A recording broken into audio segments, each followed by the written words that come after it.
Welcome in. We're back for another week of RMAC Weekly. I'm sure you guys are expecting a different face to my left there. We got the Bears fan in the house, Mr. Wiki. How's it going, my man? I'm doing good. In case anybody tuned in, they're thinking, "Boy, Draper's gotten a lot bigger since last show. What the hell happened?" Um, uh, no, you know what? This is a matter of kind of a last minute fill in for our guy, and it's all good. And we're taking a look, real quick here. Here's the situation that we got with Coach is that you know what? He and his gal had a child, and that's pretty special stuff here. So, Drew Jackson Draper Walker, everybody's doing good, and that was just this morning. So obviously best wishes for everybody involved there, and I'm a dad, you're a dad, so we understand this is a pretty big situation here, and so I guess suppose we'll give him a week off. And He but deserves it. He so definitely deserves it. so essentially AC's got me in the chair here to take him to task on a few of his picks, and we'll run down the list here. Uh AC, before we jump on in, I'm heading to a game tomorrow night. I live out in Sioux Falls, South Dakota. I'm going to be going to Northwest Missouri State against Mankato. It sounds like you've got one teed up for tomorrow as well.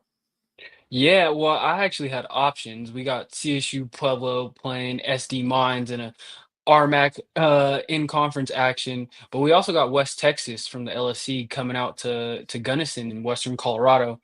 I'm still trying to decide which of the two I'm gonna go to, but I'm Oh, I definitely like gonna it. be at it. I'm not missing a game. I need to have some football in my life up close. AC leaving a little bit of suspense for the fans. I like it. Okay.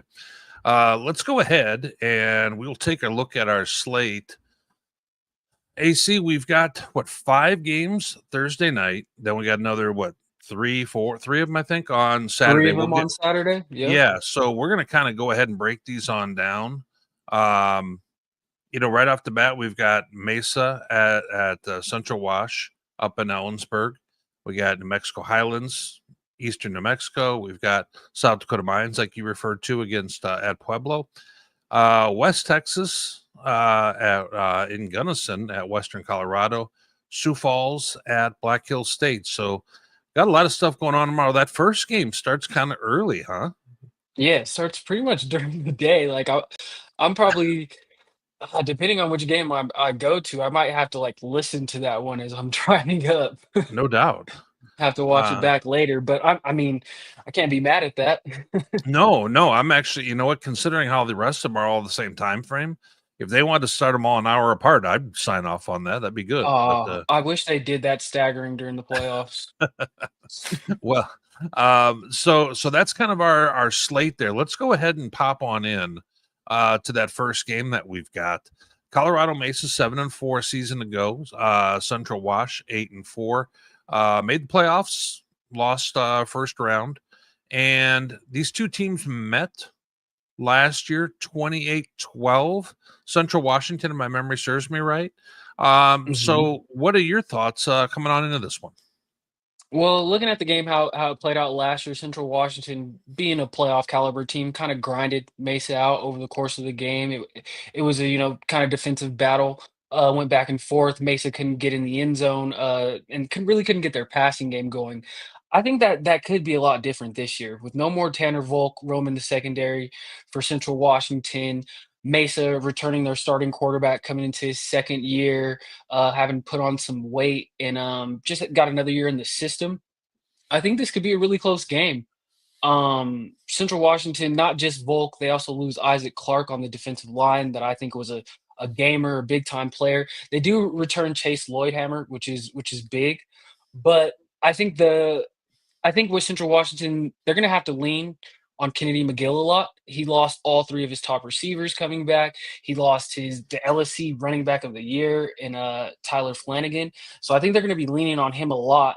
And I just wonder if that's going to be enough to beat a Mesa team that's going to play They're gonna play good defense. I believe in that with Coach K. Even with losing their coordinator, they bring in Hunter Hughes, who's a defensive wizard.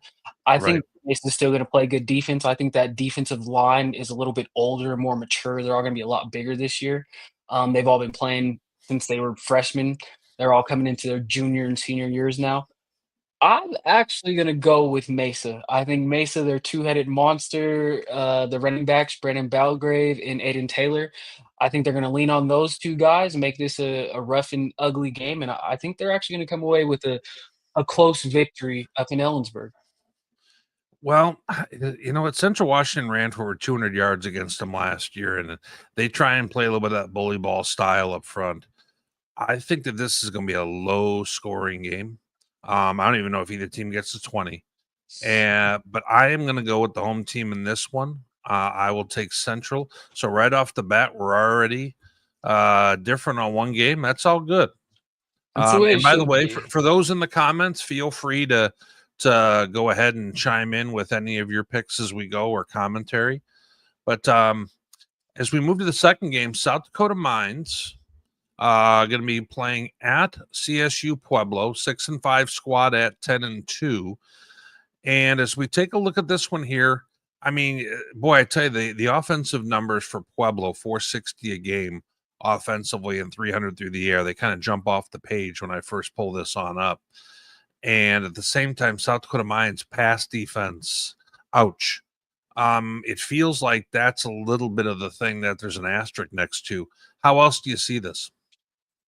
I think you hit the nail on the head. Pueblo is super explosive, particularly through the air, returning Reggie Retzlaff, getting an Andrew Cook back from an injury, who's been a really productive guy. I think they're going to try to light it up, and I wonder how South Dakota is going to be able to defend that.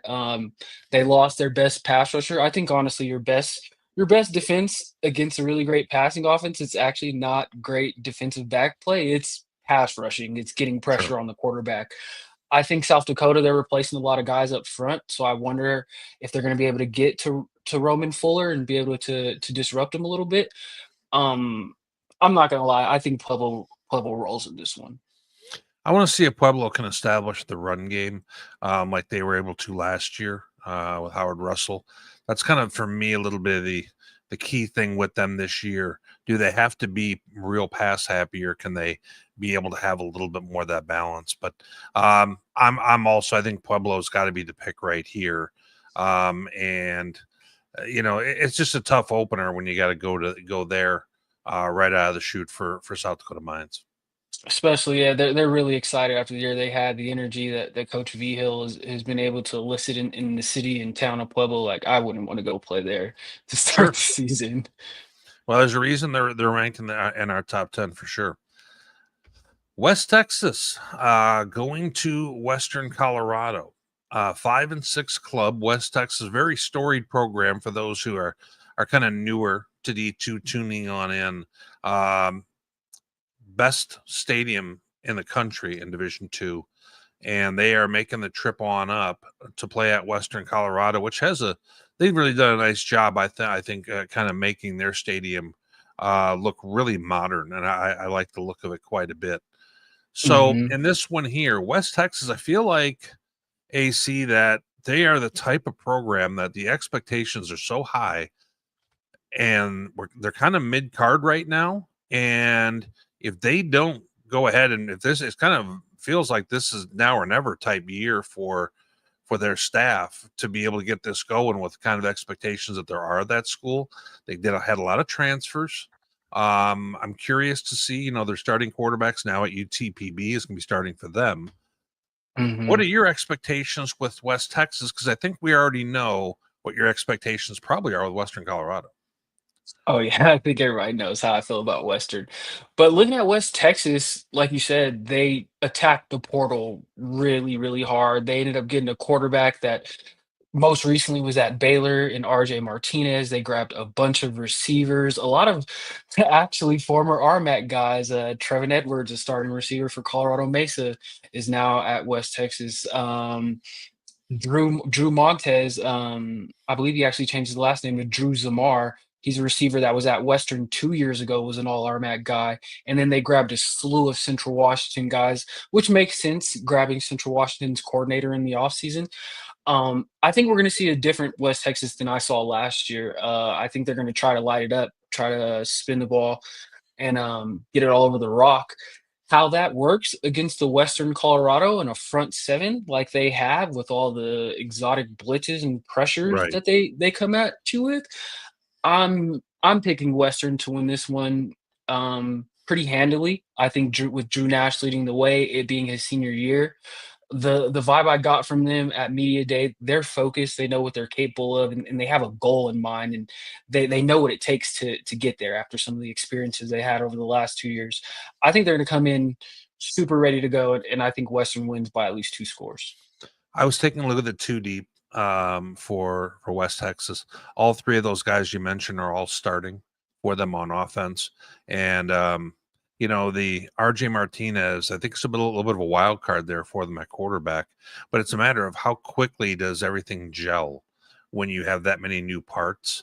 I wouldn't doubt that they have some strong moments early on and have some big plays, but it's hard to think that once Western Colorado's got a chance to make some adjustments, and like you mentioned before, with some of the different ways they find a way to bring pressure, and sometimes just all out coming at you.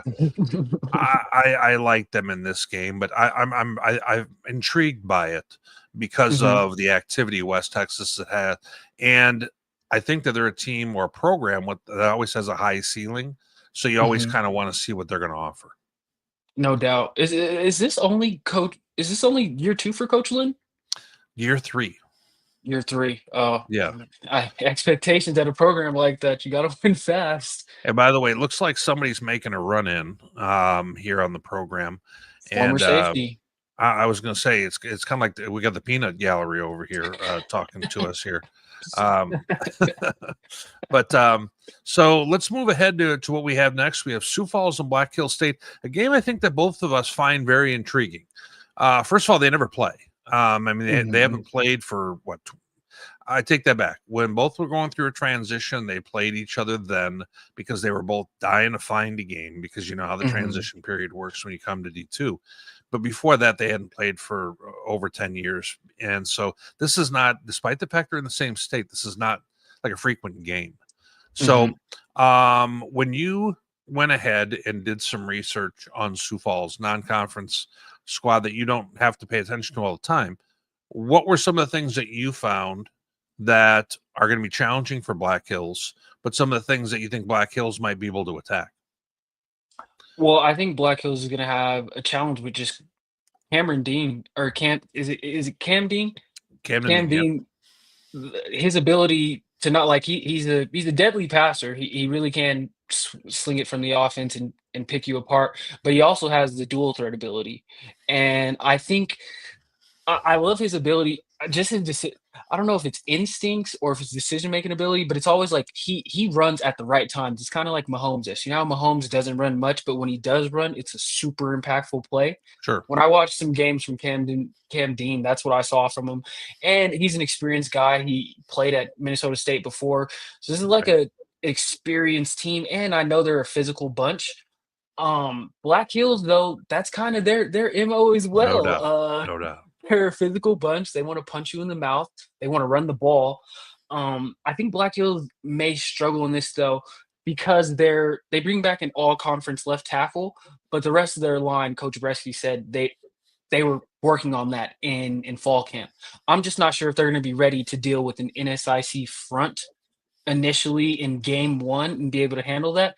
But I do expect Black Hills to make this a tough competitive game. I don't think Sioux Falls will run away from it. I'm gonna go with Sioux Falls to win, but I think Black Hills is gonna punch. Black Hill, they have a great receiving core. I think the most underrated one in the conference. They have a quarterback that has dual threat ability himself. Yep. They're this is gonna be a game. I'm gonna go with Sioux Falls, but I would not be surprised if Black Hills pulls it off, especially with them being at home. AC, we always kind of, it's almost cliche when we say, every game, it's all about the line of scrimmage. And I think that this is one of those cases where that's actually really true. There's not going to be anything that's going to resemble a 7-on-7 game here. I mean, this is going to be two teams who want to be physical at the point of attack and really assert themselves. One thing I noticed, Black Hills State allows under 100 yards rushing per game. Sioux Falls is going to want to come in and run the football. So something's got to give there. And then on the flip side, like you mentioned, Black Hills having before the season got going, some uncertainty about what they're going to do up front on the offensive line. And Sioux Falls got two big D tackles that caused problems in the Northern Sun. And I'm just curious to see, are they going to be able to kind of keep them back from disrupting things. So I think this is one of those games that you clearly want to watch the line of scrimmage at the beginning of the contest and see who's getting the best of the fight in the phone booth. I'm going to take Sioux Falls in this one. I think that they have a few. I think guys like Hank Brown for Sioux Falls, who's a very young. He started as a true He's freshman. athletic. Very He's athletic athletic. player. And Cam Dean is an experienced playmaker, almost 1,000-yard rusher a season ago. He's one of those things where I just kind of favor them, but at the same time, I don't take Black Hills State at all in this game lightly. I have a feeling that this is going to be a tussle, and wouldn't be surprised if we have a low score at halftime before guys are able to kind of make some adjustments. Let me pitch this back to you. What are like the ramifications of this game within the state? Like, if Black Hills gets this win, does that elevate their profile within the state in the Without a recruiting? doubt. Without a doubt, Sioux Falls is easily the biggest market in South Dakota. And they share that, of course, with Augustana. And, they're essentially that South Dakota State and University of South Dakota are all kind of in that same market.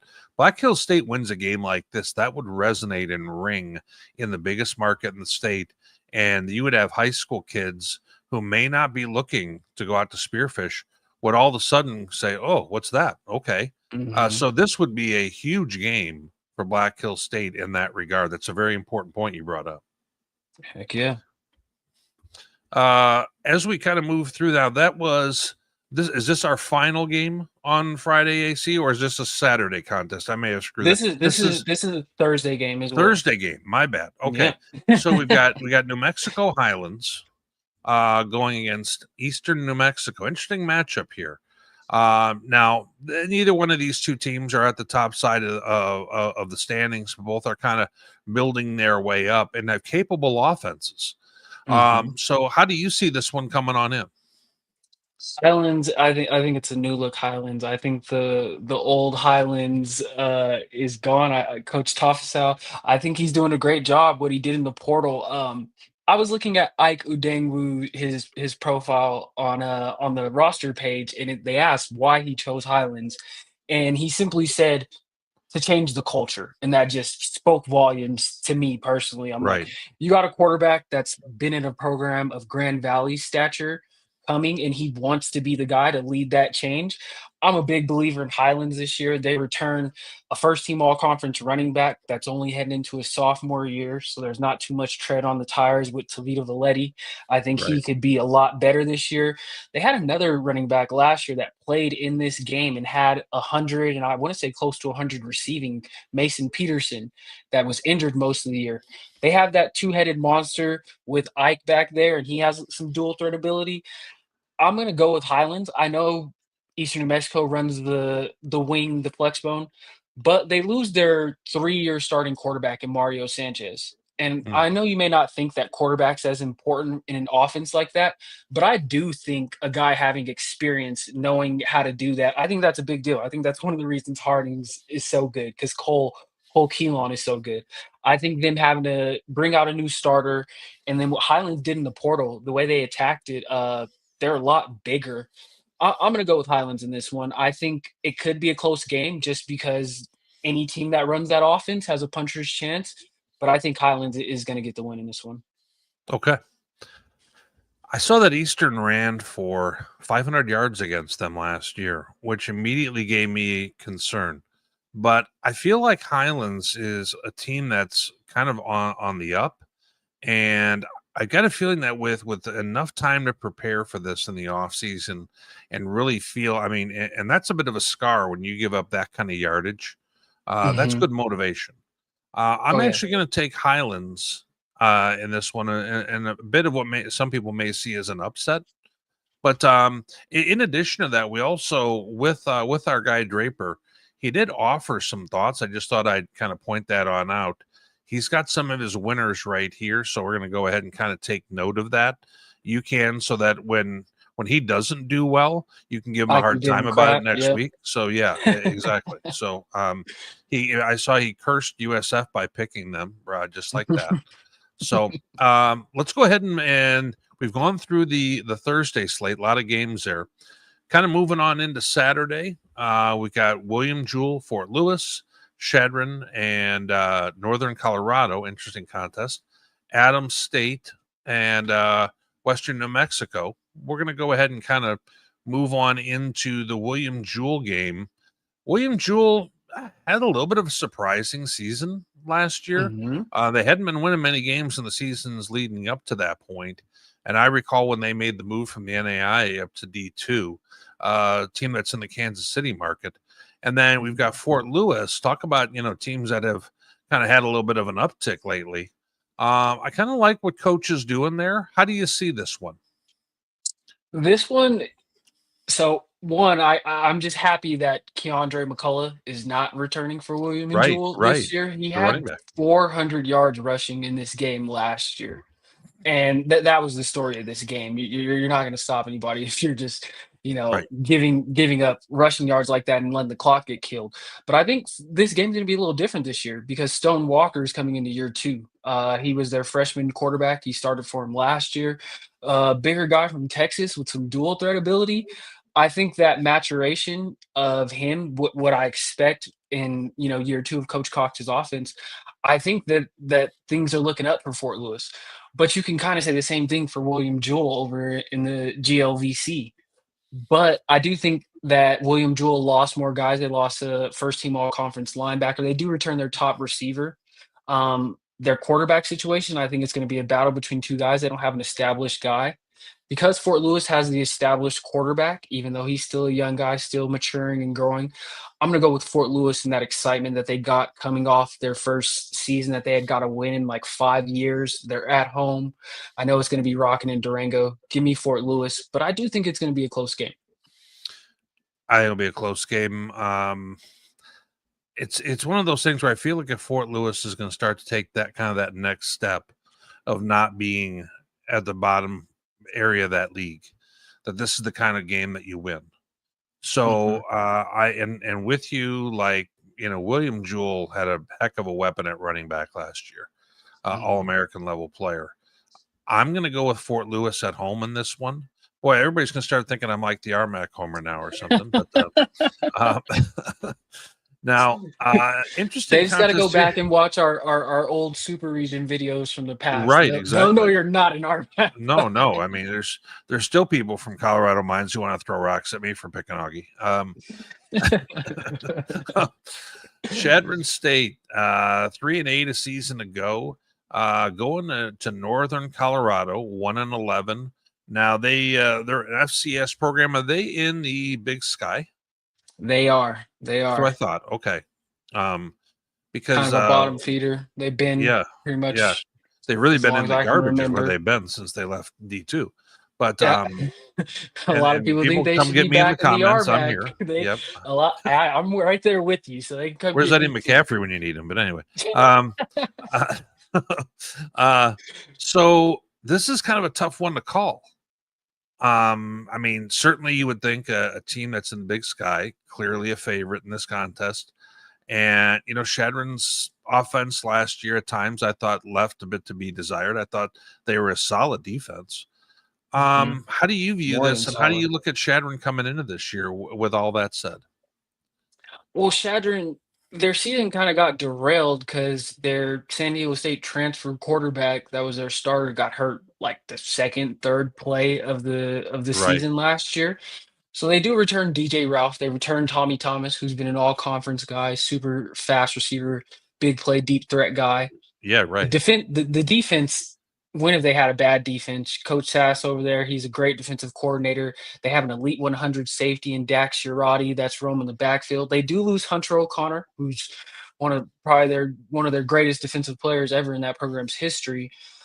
But we know they're going to be a rough and tough bunch. UNC, on the other hand, 1-11.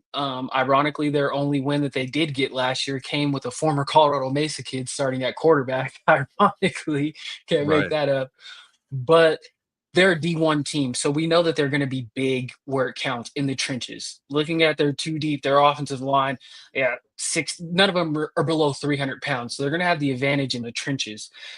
I think that's going to bear out as the game goes on. As much as I do want to pick Shadron, the difference in the trenches I do think matters.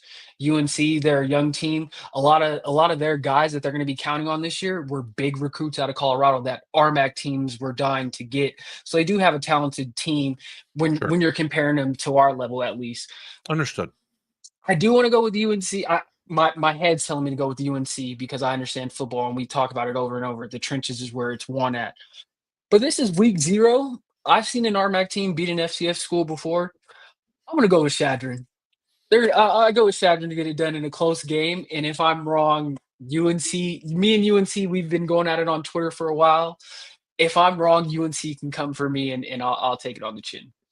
If they're busy watching D2 shows, that's another story entirely. But RMAC Insider, our guys, is Shadron has the edge in special teams. I just think that they're more ready to win ball games. I think there's a kind of a culture right now at Northern that is like winning a game is getting to the top of the mountain. And Mhm. I just think that Shadron's defense is going to be good enough to keep them around this game. I think they win a low scoring game and notch one here for the RMAC. I would love it if that happened. I would love it so much. So let's go I am gonna as be at that game too. I'm gonna be at that oh one yeah, for are sure on you? Saturday. Okay. I So am going up. Shout out to I do want to thank the people up at UNC for allowing me to come. It'll be my first time ever being on a D1 sideline during a game, so I'm looking forward to the experience and the atmosphere and just seeing what Nottingham's like up close. well, they just revoked your media pass once they saw this on our live Twitter feed, but uh, we'll I make a hope call. not. We'll make a call on your behalf and see what we can do. But Adams State winless a year ago, going against Western New Mexico, 2 wins. Both squads almost giving up about 40 points a game on defense. How do you see this one playing out? Can Adams State hanging around? What are your thoughts? So Adams State has a completely new roster. They let go of Jarrell Harrison and they bring in Levi Gallus, who was actually the DC over at West Texas, and he was with Coach Lynn at UNK for a bunch of years. So a defensive guy, a guy he's actually that's his alma mater. He played at Adams in the 2000s. He brings in a lot of good energy, and he brought in, like I said, maybe like 50 guys to the transfer portal. The most notable of those being, though, is the quarterback, Gavin Herberg, who used to start for Colorado Mesa, started about 27 games for Mesa, dual threat guy. He's actually, when he's on the field, he's one of the most athletic kids on the field. So I actually do give Adams a puncher's chance, just looking at Western New Mexico. And obviously, they're not the best on the defensive side of the ball either. But where Adams has to prove it is on the defensive end. Adams hasn't been great at defense for as long as I can remember. Until they can show me they can play defense, it's hard for me to pick them to win, especially against a team that has a first team all conference LSC receiver returning. I am going Yeah, to go with Western New Mexico. They're at home, but I do think Adams gives them a run, and I think it's going to be close. I was kind of looking at this one a little bit earlier, and last year Western wins by 10, I think 46-36 or something like that. And then they were able to notch another win with New Mexico Highlands. I feel like they are just a little bit more accustomed to reaching the pay window, and the offensive difference is notable here in terms of firepower. So I'm going to go with Western in this game, and but I don't feel real strong about it because any teams that are 2 wins or less in any conference are ones that we have a hard time feeling real comfortable with and certain about kind of going into the picks here. So, but I that's what I will that's say this: some of the guys Adams did get are impressive. Like they got a JUCO All-American receiver. How how well they integrate him and whatnot remains to be seen. But they got some guys that when I was scrolling through the roster and doing my homework definitely popped out to me. So I'm excited for the game, and so it's a new coach, new energy. You know that's always fun to just see what that looks like. yeah, and our guy Insider here. And by the way, if you don't already follow some of the stuff that RMAC Insider's doing on Twitter and so forth, just kind of adds additional value to following the RMAC. So just kind of a quick shout out there. I appreciate kind of being in the comments. We also want to go ahead as you and I kind of wrap up this show because we don't have any games yet that have been played to talk about. So these shows are not quite as long as they will be, during the regular season. But we do need to give a shout out to our folks, at the home office. We've got Lexi Vernon, who's the interim commissioner, and Cody Bush, who's done a lot of work with video, social media, those type of things, and so forth. And as we take a look here, these guys both helped us out a bit in the preseason, kind of getting some things straight, allowing us to kind of better cover the conference. So I wanted to give a shout out to Lexi and Cody both for kind of helping us along the way. Much appreciated. No different than we've got, some people who are very into assisting us with in the MIAA with Mike Racy and folks like that. So we always want to make sure that those folks realize that we appreciate them making our product better as well. We're extremely thankful. They're actually I their office is actually not too far from my house, so I might actually go see them one of these days and thank them personally in person. There you go. There you go. Well, AC, I don't have a whole lot more other than wishing our guy Draper all the best with what's going on in his life right now. Any parting comments for you before we head on out? Just kind of want to echo what you just said, Draper Tanner. Man, I'm super proud of you. I know how much this means to you. Uh, for a man, being a father is by far the biggest blessing you can ever have. So enjoy every moment. He's gonna grow a lot faster than you think he is. Well, we're gonna need to see some pictures and some other things like that when he returns. But just want to thank everybody for tuning on in. Go head on out to a game, whether it's Thursday or Saturday. Support RMAC action, and appreciate everybody tuning on in. Thank you. See you guys.